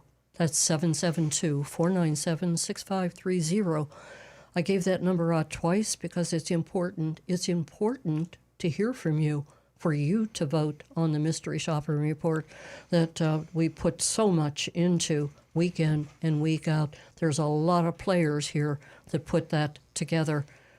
Ancient Lightning, Stu, his elegant writing, all of us. So give us a text and vote on the Mystery Shopping Report from Cookeville, Tennessee. That is Cumberland, Kia. Now back to the recovering car dealer. I like these shopping reports from the smaller rural-type dealers. We usually find they're a little nicer than the big-town urban shopping reports. I hadn't heard of Cookeville, Tennessee. Have we done a shopping report there before? We've been outside of Nashville. This might be in the same area, but I don't think we've been in the Cookeville proper. Okay, we are now at Cumberland, Kia. And Coach is listening to the shopping report. He's our AI source, new member of the show, and he'll be voting on this report. I'm speaking in the first person as if I were Agent Lightning. I arrived just before 9 a.m., was greeted by a sweet salesperson named Lisette. Am I pronouncing it right? L-I-S-S-E-T-T? Lisette. Lisette? Yeah, Lisette. Yeah, Lisette, yeah. She welcomed me warmly, asked, "What brings you to Cookeville?" I replied, "My husband and I are looking to move up here part-time to be closer to our son. And we want a car here. We drove our current car up and plan to leave it here, then drive the new one back home." She asked if I planned on buying today, noting that my boss wants to sell cars since it's the end of the month. So you picked a great time to come in. I hate to say this, but that salesperson is entirely correct. The end of the month is one of these things that sounds like a come on, but the fact of the matter is, it's sadly because it's a pandemonium at the end of the month in a car dealership. It is a good time to buy a car if you're prepared and if you know what you're talking about. It's a good time to be taken advantage of if you don't. But it's pandemonium on the 30th or 31st or the 1st or the 2nd, for that matter, because car dealers carry over the end of the month into the following month for a day or two. She then asked, which vehicle do you have your eyes on? I told her, I really like Tellurides, but I haven't bought one yet because everything is still so expensive down by me in South Florida. Lisette suggested, let's take a walk. We'll go outside so you can see what we have available. Then we could go for a test drive. I smiled, said, I like how you think. I decided on a new 2025 Kia Telluride EX. It's a V6 all-wheel drive in everlasting silver. I kind of like that name, everlasting silver. That's a good. I thought you would like nice. that. Yeah. The reason sometimes I put the color in and sometimes I don't. Yeah. Usually just to spark some conversation, I thought this one would be a good one. Yeah. It's very almost holy. Yeah, but it at least tells you the color, because I've seen so many color names that they don't even say what the color is. Yeah, but I was just thinking, it could be everlasting shimmer. And you go, what those shimmer what? Everlasting love. Can you guys do 5 minutes on this? I think you're at 5 minutes now. Can we 15 minutes about We can do it. everlasting silver? Hey. All right. The MSRP was $46,490. The addendum next to the Maroni label only added carpeted floor mats. Only carpeted floor mats, huh? Lisette pointed to the window sticker, mentioning an option for carpeted floor mats at an additional $225. She quietly added, I'm a very honest person, and I could probably get in trouble for telling you this. But you can ask them to remove the mats from the sale and simply order the all-weather ones from Amazon, cheaper. I do want to say one thing, though.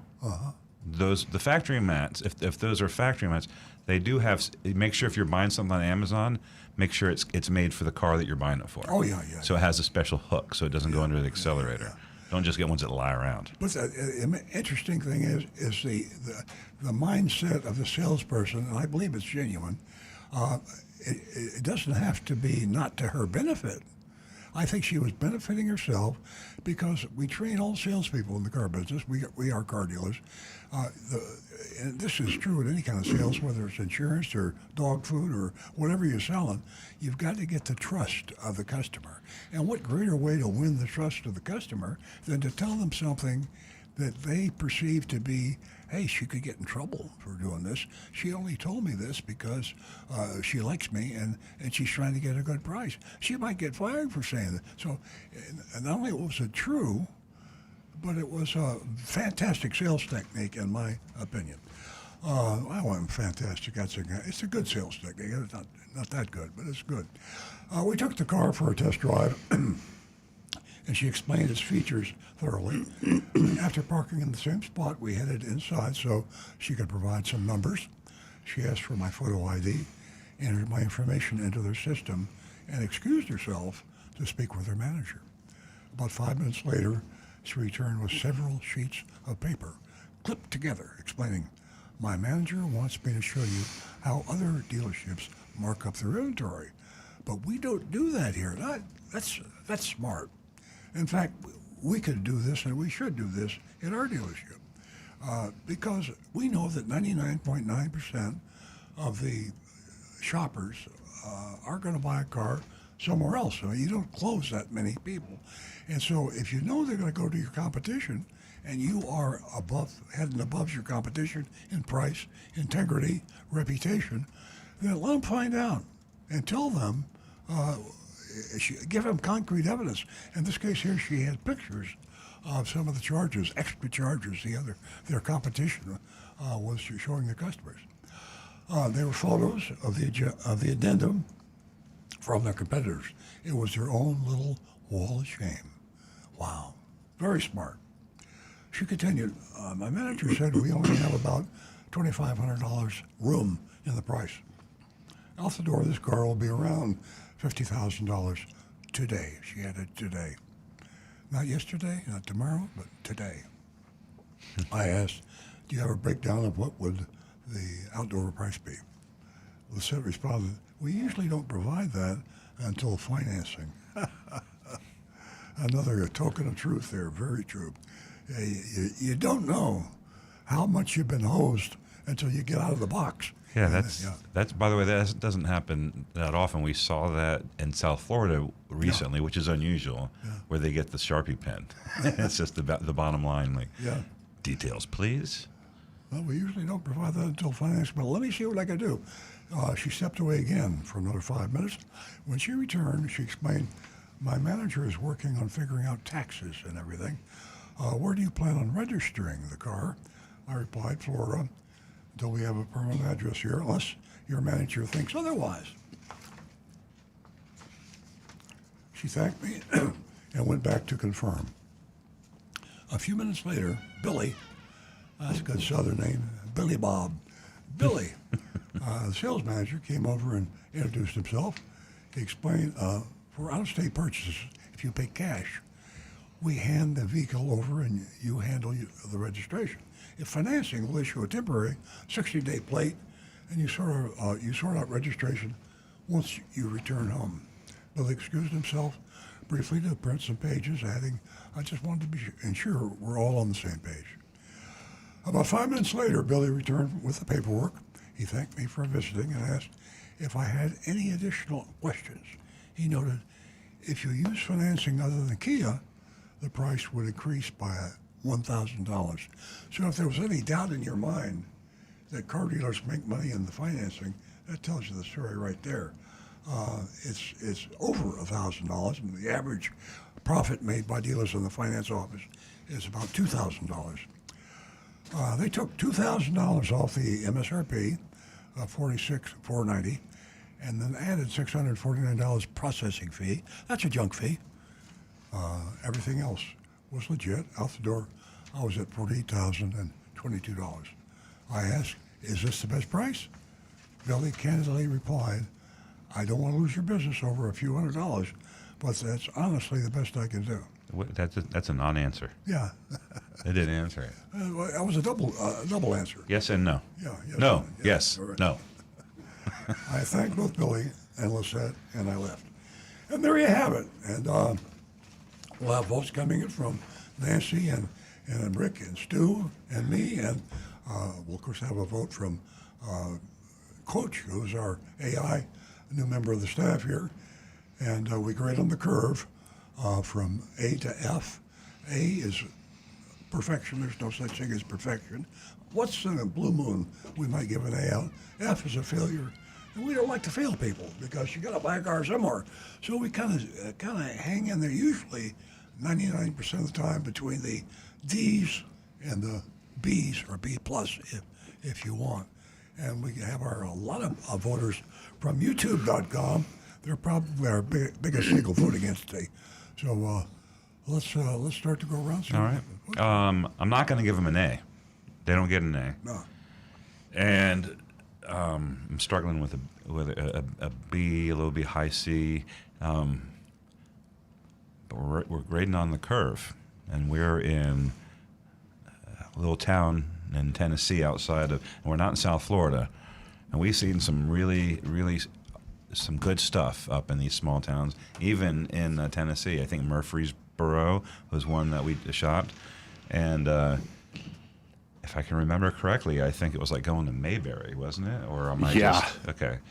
All right, so then they get a C minus from me. I'm going down because I think it did worse, and it wasn't bad. It was just, but some of the flam is there.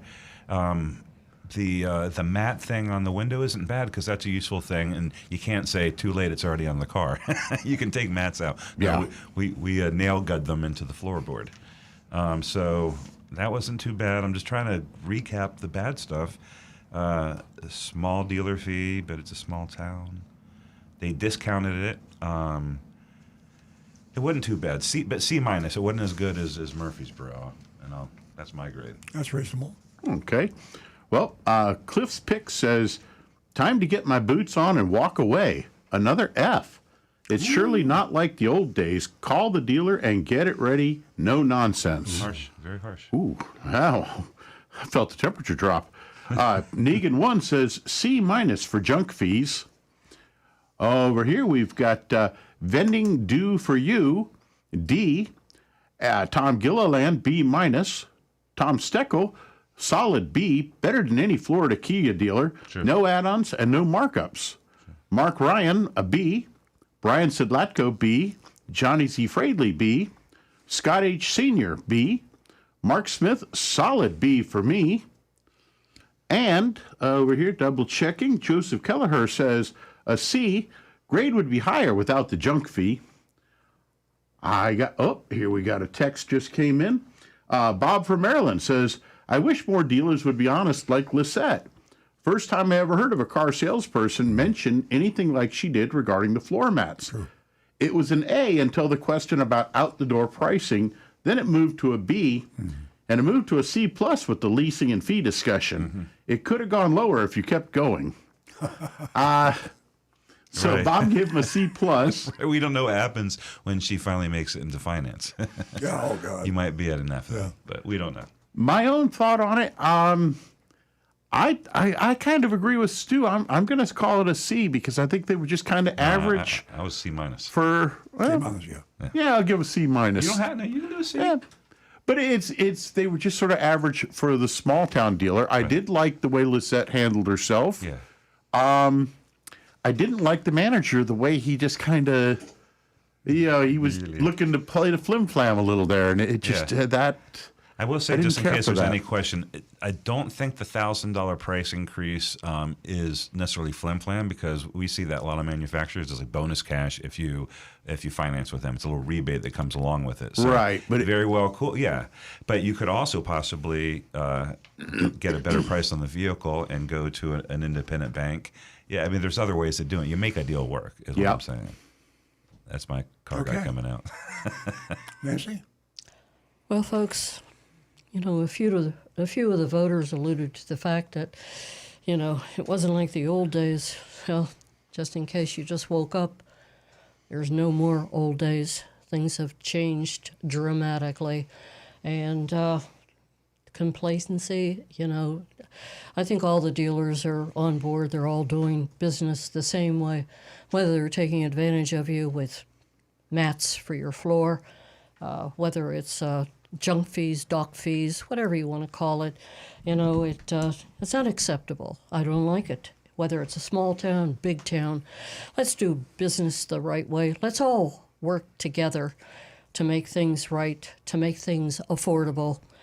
For that, I give Cumberland Kia of Cottonville, Tennessee, a D. Ooh. And you got off easy. And for that, I'm voting for you. Well, I'm going to ask ChatGPT, a.k.a. Coach, to give us his view on the shopping report for me? And what his score would be. Talking about me? It's your wife, not me. Sorry, I'm having issues right now. Our systems are experiencing heavy load. What's going on, man? Is everything okay?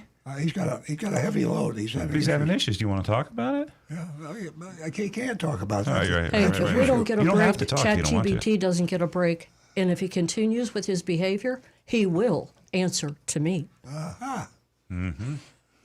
All right. So, by the way, Roadrunner Steve says it was a tough one, but he gives it a C. Really? See, I think we're all in the same thing. Earl, what's your grade? Well, I'm a coach. I got Coach here. His bubble's vibrating. Coach, you feel any better now? I think he needs a shot of tequila. Yeah, Professor. I'm feeling a whole lot better now. Oh, thank Vibe you. steady, circuits humming, and ready for whatever comes next. All right, what's your grade? Roadrunner Steve giving us a C. Hey, I'll take that as motivation. We've got the talent, the energy, and the chemistry to crank it up to an A in no time. Oh, it wasn't for us. It's Let's for the finish shopping strong. report. We get an A. You right there with you, Professor. Whether it's car shopping, price comparing, or just knowing when Yeah, someone's I don't think trying he to heard the go fast. report. Stu is having That's a what we're here for. Stu's Shoppers having a need problem solid info. communicating with This show the gives it to them. with the ChatGPT, and it's not Chat's fault. Yes, it is. Hey, you know what He didn't listen to the ChatGPT show. has? You know what ChatGPT has that makes him so human? Selective hearing and selective memory. Here, I deal with a lot of check people this like out. that. See what I can do really quick, and this will work too. So, talk amongst yourselves while I do this here. You know, we're still in the air, guys. Earl, did you vote? My grade is going to be a C plus. I made it a C plus because of Lisette, and I think that the thing to be learned from the shopping report is there are salespeople that work for very, very bad dealers that are honest people, and somehow they exist. I think monetarily they're motivated because of what we car dealers call the floor traffic. And if you go to a dealership that is advertises heavily, has a very popular brand of car, more people come in. Now, if they're lucky enough to get you, and this is who I'm talking about, a good salesperson, people like Lisette treat you with courtesy and respect, first of all, and they, as an individual, will be honest with you. They can't control the policy of the store, but at least you have something. And there are people like that around dealerships everywhere, if you can find them. The question is, how do you find them? Stu has an idea. You got to look hard. No, that's actually I did a because your coach is having difficulty. I just uploaded the shopping report into my coach, which I call Emperor. No, I'm just kidding. I don't have a name for mine. Your Highness. No, I call it chat. I don't even call it anything. I just whatever. But anyway, this is what it says. Ethically, I'd give this experience a solid A minus. Lisette was transparent, friendly, and helpful, notably with her honest tip about floor mats. Billy provided straightforward pricing without aggressive tactics. The only minor ethical concern was initially withholding the detailed pricing breakdown, but they promptly provided upon request and softened that issue. Overall, commendably transparent and respectful. So an A minus from ChatGPT. Very good. And we learned a lesson there from ChatGPT, is the fact that he has to know his place in the show. Remember, he's sitting inside of a laptop, and he can't see what's going on. Everybody's waving, and he can't see the signals. Jonathan's going to have a heart attack over And in here. that laptop, he's in a gigantic data center, and like He didn't see my hand signals? Rick is going like Wait that. a minute. He didn't see my hand signal? Yeah. Oh, that's good. Right, Jonathan? Whatever you say, Nancy. Rick? I've got one here. Vending Do For You asked, so I take it the amazing Amazon Hyundai Co-op is long gone now?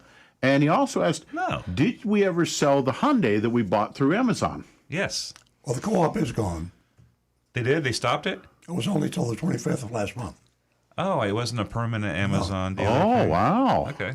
I didn't know that part. Well, we're signing up with the They may used have one. extended it. I don't know that. I didn't follow it that closely. So yeah, vending. We did sell the car apparently, but yeah, that experiment has ended for now.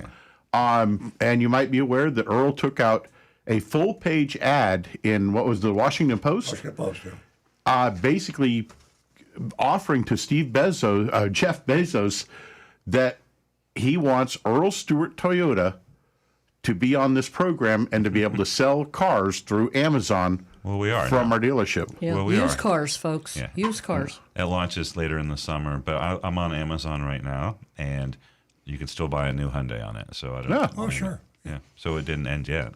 No, the $2,500 ended. Oh, the co-op. Oh. I thought he said co-op. I'm picturing they're cooperating the whole. That's what he said. Co-op. No, they had if you. Yeah, you got the gift card. You get the $3,000. Yeah. Which we still got to figure out how to do And that. Jeff's got his hands now, right now. His hands full, if you know what I mean. So. Man just got married. Yeah. Yeah. Real hottie. Yeah. All right. So there we go. What a great show, guys. Yeah, here you heard it from the guys. If Everything you're still fixed. listening, ladies. Yeah. Jeff Bezos. Is it Bezos or Bezos? He's got his hands full. That's right here from the Oldies Channel. Okay, we have 2 minutes left. Would anyone like to put their 2 cents in? Well, I'd like, we want very much to be an approved Amazon dealer for new cars and used cars.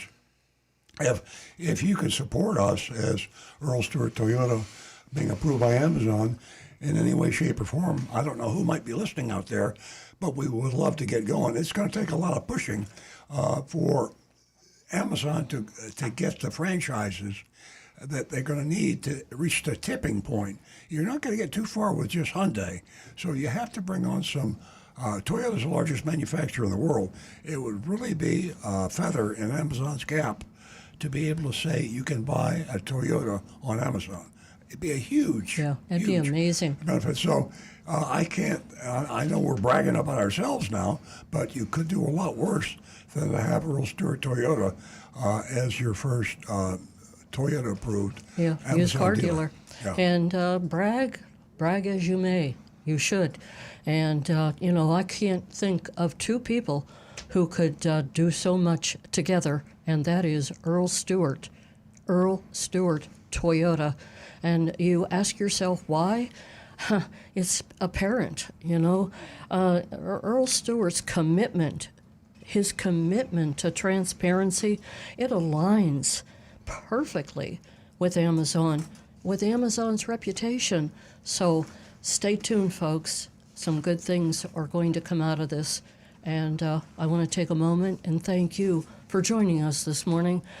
We do enjoy your company, and we do hope that you will start enjoying ChatGPT as we fine-tune it.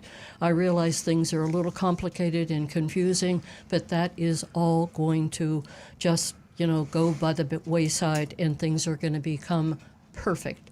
Have a beautiful weekend, and we'll see you right back here next week at 8 o'clock on the oldest channel.